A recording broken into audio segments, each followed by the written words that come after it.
Projekt Showrock je natečaj za mlade bende, Battle of Bands. Gre za natečaj, ko traja že v bistvu, ko ga organiziramo že od 2003.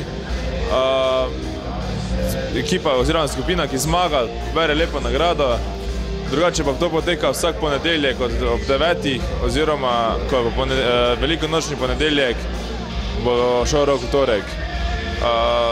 5 predizborov, na vsakem predizboru se predstavi 5 skupin, od katerih se po ena uvrsti v finale, ki bo potem 7. maja.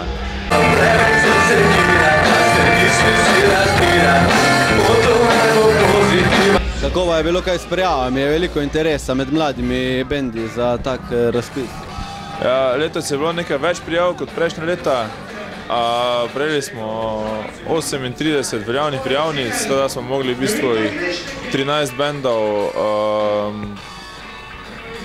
kako bi rekel, izločiti že pred samim natečajem.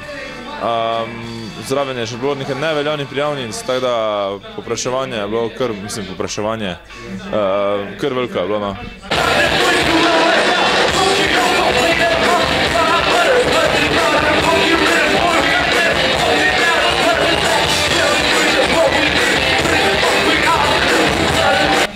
Kaj pa mogoče se že ve kaj o nagradi, ki jo dobi najboljši bend?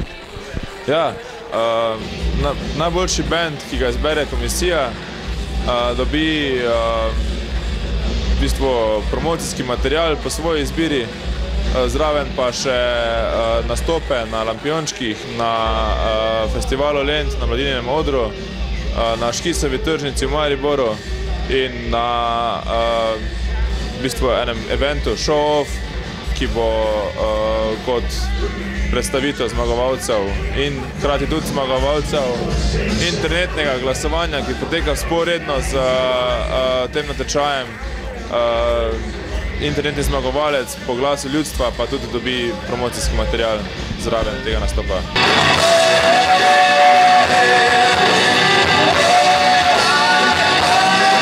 Finale bo 7. maja, letos prvič ponedeljek, drugače je bilo vedno torek, ravno zaradi tega, ker letos prvič delamo ta show-off, torej koncert, kjer se boste predstavili skupini zmagovalki in eni gosti, ki so zaenkrat še skrivnost.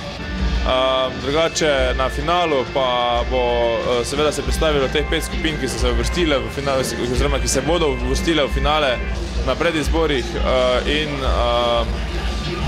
hkrati oziroma za njimi se bo tudi nekako predstavila oziroma kot gosti bodo nastopili zmagovalci lanskega natečaja Showrock 11, torej skupina Kenobis. Torej, zdaj kot prva skupina, ki se je uvrstila v finale, je to